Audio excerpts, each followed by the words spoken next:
Greetings to all the lovely ladies and gentlemen out there. I'm your host, the ProGent, and wow, it's been a while. And just so you know, obviously the previous episode that I uploaded was an April Fool's joke. I hope that everybody understands that it was all in good humor. And speaking of which, the little message at the end obviously is meant to say my editor and I have been working really hard on Season 2. We're updating the show a little bit in a few small spots to make sure that the show's consistently fresh, and we're looking forward to getting some videos out for you for Season 2. I can't promise a specific date, but it's definitely going to be pretty soon. I don't know how soon pretty soon is, but pretty is probably the as soonest I can think of.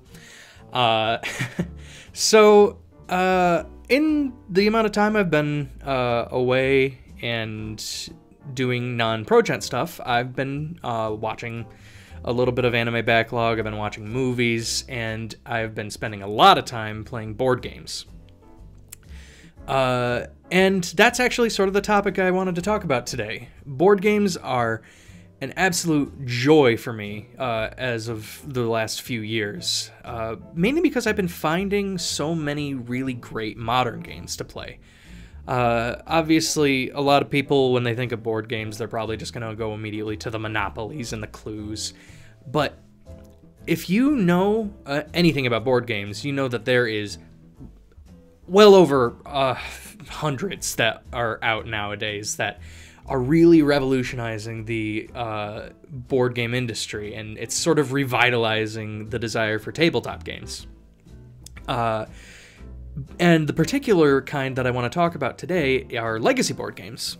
Legacy board games are a little different from normal board games. Legacy games change as you play them.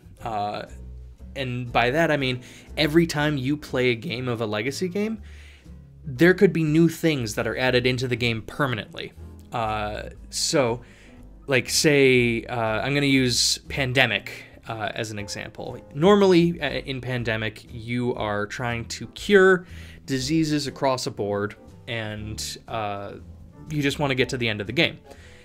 In Pandemic Legacy, we'll talk about Season 1 initially. The game changes every time you play it because it's basically going on a story.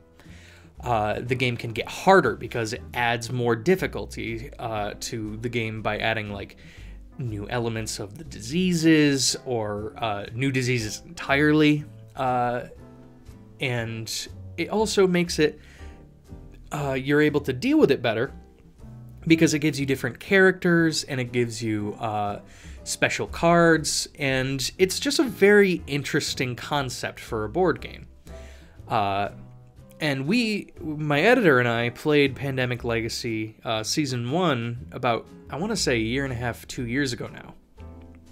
And it was one of the most fun times I've had, and since then we've accrued pretty much every legacy game there is. And we've played through about 3. We've beaten Pandemic Legacy Season 1 and Season 2 just recently, as well as another game called Seafall. But the one that I really wanted to talk about today is Pandemic Legacy Season 2. This was an absolute great time because it was completely different from Pandemic Legacy Season 1 and Pandemic in general.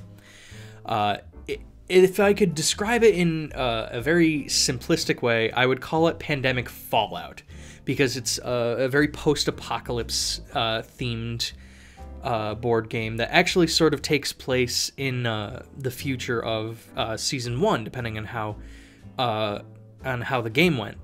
And instead of trying to cure diseases, you're trying to keep vaccines in cities so that the disease doesn't spread.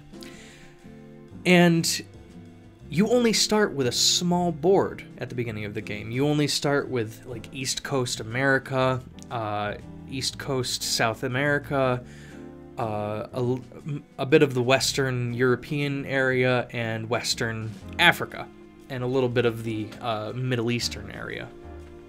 And as you play, you unlock the map slowly, and you're discovering like what happened and what caused this progression of decay and disease in the world, and it's got a great story behind it for that point. But at the same time, you're also trying to focus on achieving your goals, as you would imagine you need to do. You are sort of losing the amount of vaccines that you can place every game, and you're getting more cities that you have to cover, but there's ways that you can combat that.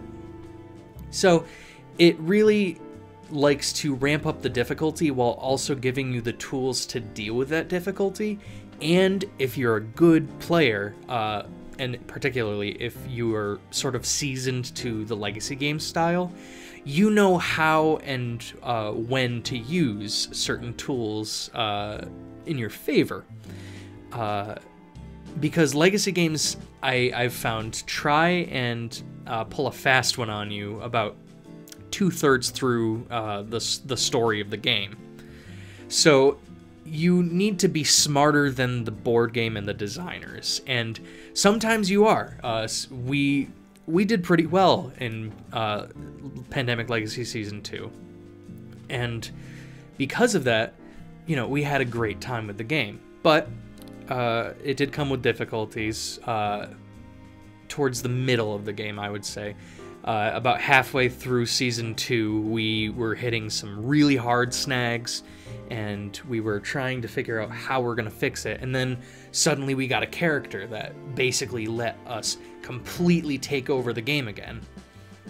And it really helped in making us feel like we could actually win again.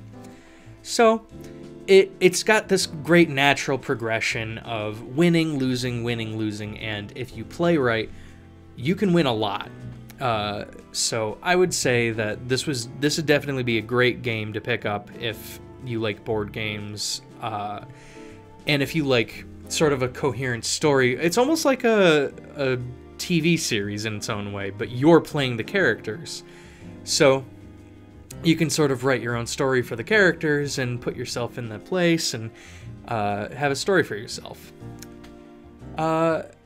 So the other legacy games that we're playing are Near and Far, which is made by the same company that made Above and Below, which is a very good game. And we're also playing Gloomhaven, and I'll have to have another entire video about Gloomhaven in the near future, because this game is worth a long talk. Not only is this probably one of the best legacy games I've ever played, this is probably one of the best board games / tabletop games I've ever played. And I couldn't recommend looking into it enough. You can easily find it on Amazon. It is a bit expensive, but if you have a group that you know can devote time to playing it, I couldn't recommend it enough.